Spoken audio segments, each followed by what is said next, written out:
Mobile phone તો આપણે બધાએ ચાર્જ કરવો જ પડે છે, પણ મોબાઈલ ફોનને ચાર્જ કરતી વખતે આપણે કેટલીક એવી ભૂલો કરીએ છીએ જેના કારણે મોબાઈલ ફોનના બેટરીની લાઈફ ઘટી જાય છે અને આપણે ખર્ચો કરવો પડે છે. આ ભૂલો કઈ છે અને મોબાઈલ ફોનની બેટરીની લાઈફ વધારવા માટે શું કરવાનું એ હું આજના ડેલી ડોઝમાં તમને જણાવું.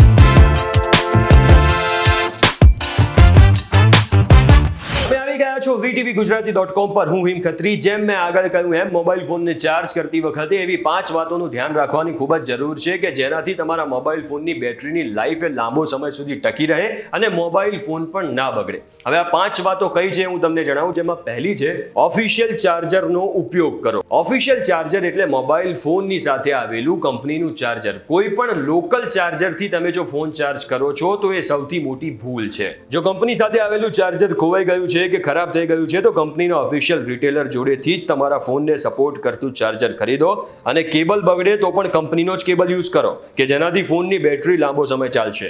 ફોનને ચાર્જ કરવા બેટરી ખતમ થવાની રાહ ન જોવો. ઘણા લોકો મોબાઈલ ફોનને ત્યાં સુધી ચાર્જ નથી કરતા જ્યાં સુધી બેટરી સેવિંગ મોડના ઓપ્શનની નોટિફિકેશન ના આવી જાય.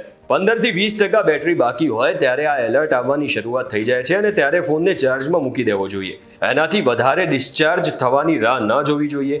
એક્સપર્ટ્સના અનુસાર 20 થી 80%ની વચ્ચે બેટરી લોડ પર્સન્ટેજની રેન્જ યોગ્ય હોય છે.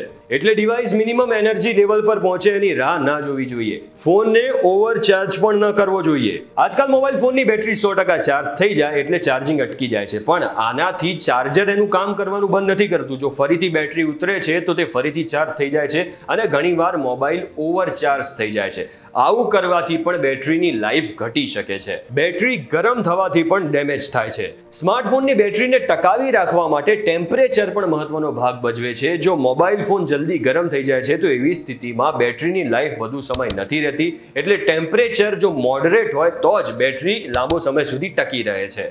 ચાર્જિંગ કરતી વખતે ફોનનો ઉપયોગ ન કરો. આ સલાહ તો આપણને આપણા પેરેન્ટ્સ પણ આપતા હોય છે કે ફોન ચાર્જિંગમાં લગાવીને યુઝ ન કરવો જોઈએ અને એમાં પણ ખાસ કરીને વિડીયો જોવા માટે કે પછી ગેમિંગ માટે એનો ઉપયોગ ન કરવો જોઈએ, કારણ કે આવી રીતે બેટરી ફૂલ કેપેસિટીથી એનું કામ નથી કરી શકતી અને લાંબા ગાળે બેટરીને નુકસાન થાય છે. બસ આ 5 વસ્તુઓનું ધ્યાન રાખવાથી તમે તમારા મોબાઈલ ફોનની બેટરીને લાંબો સમય સુધી ટકાવી રાખશો અને બહુ ખર્ચો પણ નહીં થાય. એટલે જો આજના ડેલી ડોઝનો એપિસોડ તમને કામનો લાગ્યો હોય તો વિડીયોને શેર કરી દેજો, લાઈક કરી દેજો અને આવા જ અને ઇન્ફોર્મેટિવ વિડીયો માટે જોડાયેલા રહેજો VTVGujarati.com સાથે.